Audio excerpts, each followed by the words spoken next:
everybody, welcome to a lovely sunny day here. I hope it's nice where you are too. Bit of housekeeping before we start. Yes, we'll start early on this one.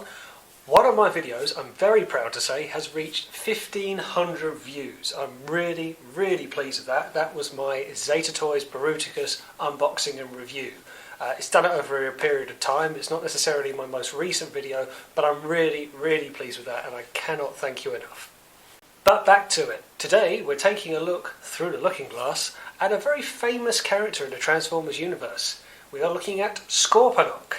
Now yes, Scorponok goes by different guises and appearances throughout the cartoons, throughout the media. So today let's have a look at them all and see how the name Scorponok has been used through the years. Let's get pinchy.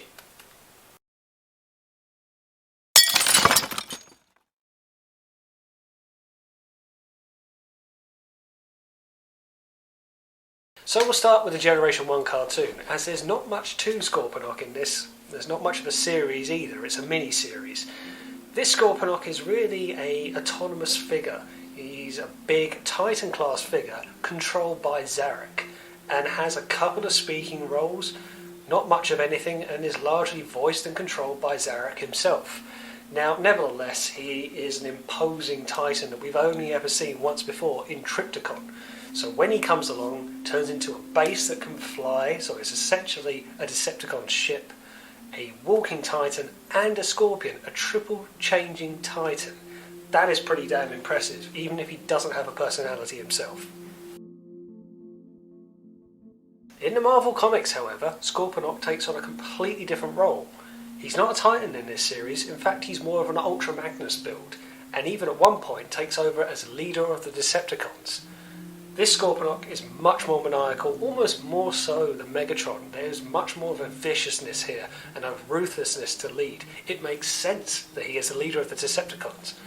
The Marvel Comics was known for having a bit more of a brutal storyline, particularly with the likes of Galvatron. So again, this just plays right into that narrative. Now this is personally where I think there is the rivalry between Scorponok and Grimlock, although we don't particularly see too much of them squaring off with one another in the Marvel Comics.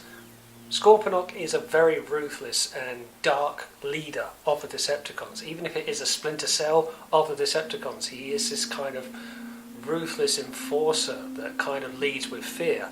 Not too dissimilar to when Grimlock takes over as leader of the Autobots.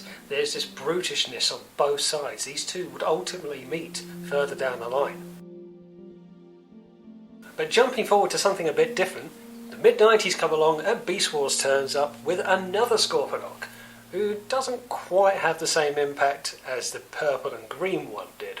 This Scorponok shares his name, but is in fact a Predacon, not a Decepticon, and not really a descendant of any shape or kind. The only similarity is they both transform into Scorpions, and of course this one is an actual Scorpion because of Beast Wars. Energon, you know the story.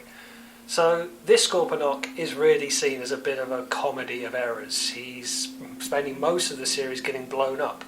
There is a bit of ruthlessness to him, particularly early on in the Beast Wars series. He's quickly escalated to second in command and there is this almost mad scientist vibe to him. But as the series rolls on, he just gets blown up a lot.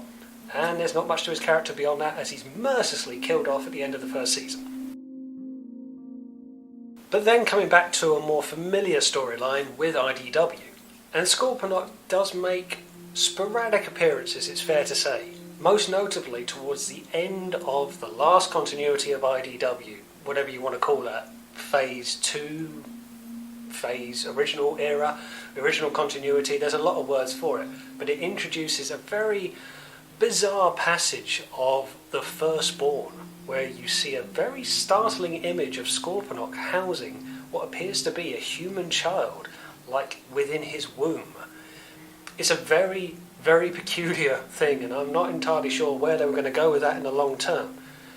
But that being said, there is the reintroduction of the ruthlessness and leading by fear that Scorponok can do, and again there is the kind of meeting of the minds with Grimlock and Scorponok. Sadly, even with the great storytelling of IDW, Scorponok does feel like a bit part character in this, and is kind of mercilessly killed off himself later on in the series.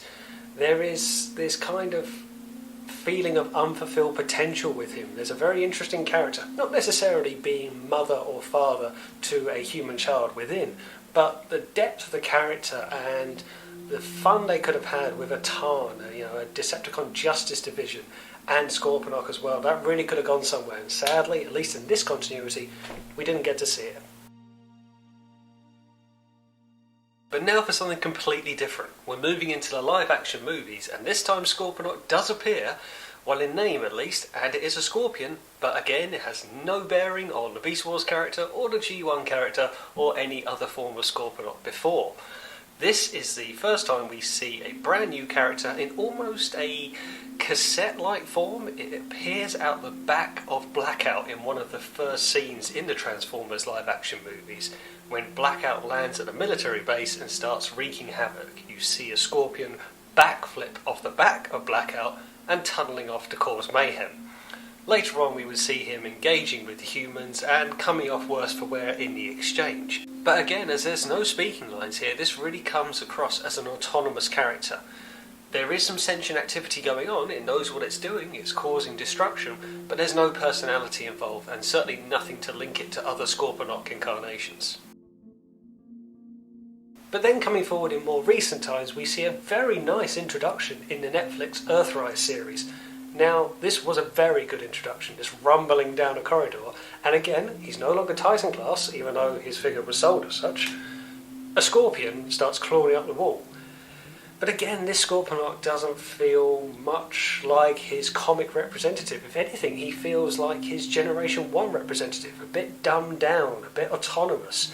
And he even speaks about being part of an original generation, like there was multiple Scorponoks, part of a community, part of a civilization, which really does strike a bit of intrigue there. Was this a civilization that was run by the Quintessons? We get, again with Netflix, so many unanswered questions. But it was interesting, again, we saw the brute force that was very reminiscent of the Generation 1 cartoon, and very reminiscent of the Generation 1 cartoon, but not much of the intrigue that the comics go into. So in summary, Scorponok makes multiple appearances in various guises throughout the years, and it's quite interesting for a character to be used so frequently, even though he's not the most long-standing character of all. He's not an Optimus Prime, an Ironhide or a Soundwave, who has been used time and time again right from the very start. He was introduced quite late into Generation 1 and into the Marvel Comics, yet the name constantly picks back up. It's a character that we're happy to see time and time again. There is fun to be had with this character, whether he's used as a Titan class to be the brute or the back muscle, or whether there's much more of a deceptiveness and intrigue, such as the IDW comics have done. A square off against Grimlock is very welcome, ties in very nicely with a Shockwave Grimlock, meeting of the minds and power struggle and power play. But there you go, that's Scorponok through the looking glass. Thanks for watching, that's all we got time for today, and I'll see you on the next one.